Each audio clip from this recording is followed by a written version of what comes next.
السلام علیکم ورحمۃ اللہ وبرکاتہ۔ آداب زندگی میں ہم آپ کا استقبال کر رہے ہیں۔ آج کی اس مجلس میں ہم آپ کے سامنے نماز کے آداب پر روشنی ڈالنے جا رہے ہیں۔ سامعین، نماز دین کا ستون ہے۔ جس نے نماز قائم کیا اس نے دین کو قائم کیا، اور جس نے نماز کو ڈھا دیا اس نے دین کو بھی ڈھا دیا۔ اس نماز کے ذریعے بندے کا تعلق رب العالمین سے دن میں 5 مرتبہ ہوتا ہے۔ یہ بندہ نماز میں اللہ سے باتیں کرتا ہے۔ کل قیامت کے دن اللہ کے حقوق میں سے سب سے پہلے نماز ہی کا حساب لیا جائے گا۔ اگر اس میں کامیاب ہو تو بقیہ سارے معاملات میں کامیاب ہوتا جائے گا۔ اگر کوئی اس میں پھنس جائے تو ہر معاملے میں پھنستا چلا جائے گا۔ نبی کریم صلی اللہ علیہ وسلم نے اپنی زندگی کے آخری لمحات میں بھی نماز نماز نماز کہتے ہوئے وصیت کی تھی۔ ایک مومن اور ایک کافر کے درمیان نماز ہی فرق کرنے والی چیز ہے دوستو۔ جب آپ نماز کو آئیں تو حشاش بشاش آئیں، عمدہ لباس پہنے۔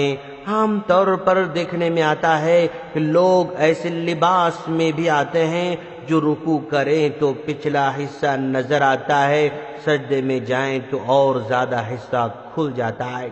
ٹی شرٹ ٹریک پینٹ پر آ جاتے ہیں جو کہ انتہائی بدنما لگتا ہے دوستو۔ ذرا یہ تو سوچیں کہ رب کے دربار میں جا رہے ہیں، بادشاہوں کے بادشاہ کے دربار میں جا رہے ہیں۔ ہم شادیوں میں جاتے ہیں، دعوتوں میں جاتے ہیں، کسی مہمان کا استقبال کرنے جاتے ہیں تو بہتر سے بہتر لباس پہن کر جانا پسند کرتے ہیں، لیکن رب کے پاس جانے کے لیے کوئی اہتمام نہیں کیا جاتا ہے۔ اس لیے دوستو خوشبو کا استعمال کریں، مسواک کریں۔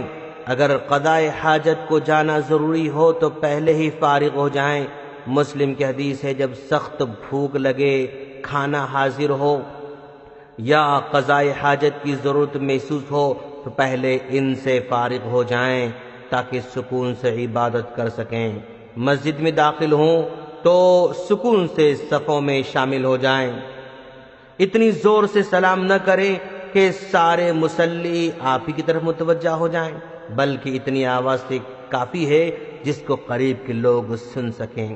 مسجد میں داخل ہونے کے بعد اگر وقت ہو تو سنتیں پڑھ لیں، اگر وقت مختصر ہو تو نہ بیٹھیں، کیونکہ بیٹھنے کے لیے کم از کم 2 رکعت تحیۃ المسجد کا پڑھنا ضروری ہے۔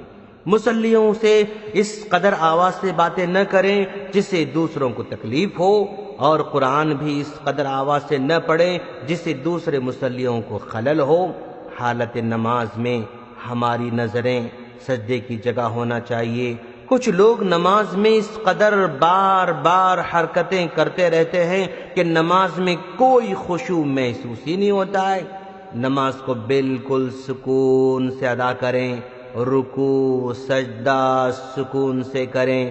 کچھ لوگوں کو نماز میں بار بار خیالات کے بھٹکنے کی شکایت ہوتی ہے۔ یہ اس وقت ہوتا ہے جب ہم کو جو پڑھنا ہے وہ ہم نہیں پڑھتے ہیں، یا امام کے پیچھے ہوتے ہیں تو غور سے نہیں سنتے ہیں۔ اس کی وجہ سے بار بار خیال بھٹک جاتا ہے۔ اگر پھر بھی خیال بھٹکے تو بائیں جانب اعوذ باللہ پڑھ کر ہلکا سا 3 مرتبہ تھوکیں، جس سے شیطان بھاگ جاتا ہے۔ نماز کو اول وقت میں ہی ادا کرنا چاہیے۔ عام طور پر لوگ جن نمازوں کو جلدی پڑھنے کا حکم دیا گیا ہے تاخیر سے پڑھتے ہیں، جیسے فجر کی نماز ہے، ظہر کی نماز ہے، عصر ہے، مغرب ہے۔ ان کو جلدی پڑھنے کا حکم دیا گیا ہے لیکن تاخیر سے ادا کرتے ہیں۔ عشاء کی نماز کو تاخیر سے پڑھنا افضل ہے لیکن جلدی ادا کرتے ہیں۔ نماز میں جو دعائیں پڑھنا ہے اگر یاد نہ ہو تو ضرور یاد کریں دوستو۔ سنتوں کے ساتھ ساتھ نفل نمازوں کی پابندی بھی کریں۔ ہمیشہ جماعت کے ساتھ نماز ادا کرنے کی کوشش کریں۔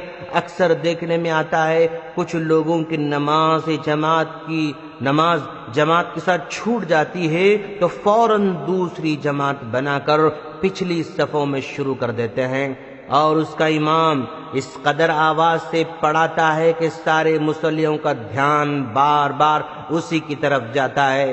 جن کی جماعت چھوٹ چکی ہے ان کو چاہیے کہ وہ الگ الگ تنہا پڑھ لیں، کیونکہ دوسری جماعت بنانے سے پہلی جماعت کی اہمیت گھٹ جاتی ہے۔ اگر جماعت بنانا ہی چاہتے ہیں تو اتنی دھیمی آواز سے پڑھائیں کہ دوسرے مصلیوں کا دھیان منتشر نہ ہو۔ اس چیز کا ضرور خیال رکھیں۔ نماز کو جاتے ہوئے اتنے چھوٹے بچوں کو نہ لے جائیں جو سب کو ڈسٹرب کرنے والے ہوں۔ جو بچے خاموش بیٹھ سکتے ہیں انہی کو مسجد لے کر جائیں۔ مسجد میں اگر کچھ کاغذ کچرا نظر آئے تو اس کو صاف کریں۔ مسجد میں اگر بد نظمی نظر آئے تو مؤذن یا خادم سے الجھنے کے بجائے ان کو حکمت سے سمجھائیں، محبت سے سمجھائیں۔ سمجھانے کے باوجود بھی اصلاح نہ ہو تو ذمہ داروں کے سامنے بات کو حکمت کے ساتھ رکھیں۔ کچھ لوگ ہوتے ہیں جو مسجد کو 10 روپے کا تعاون نہیں دیتے، لیکن مسجد کے ہر کام میں ٹانگ لڑانا چاہتے رہتے ہیں، ہر چیز میں مشورہ دیتے رہتے ہیں اور چاہتے ہیں کہ ان کا مشورہ فوراً نافذ کیا جائے۔ اخلاقی طور پر اس طرح کی باتیں درست نہیں ہیں دوستو۔ الغرض ہم لوگ مسجد میں جیسے ہوتے ہیں باہر بھی ویسے ہی رہنے کی کوشش کریں۔ ہماری نظریں اگر ہمارے معاملات کو، ہماری نمازیں اگر ہمارے معاملات کو درست نہیں کرتی ہیں تو پھر ہماری نمازوں میں تاثیر کی کمی ہے دوستو، اس کو دھیان میں رکھیں۔ ہم اللہ سے دعا کرتے ہیں اللہ تعالی ہم تمام کو ان آداب کو جان کر ان پر عمل کی توفیق عطا فرمائے، آمین۔ السلام علیکم ورحمۃ اللہ وبرکاتہ۔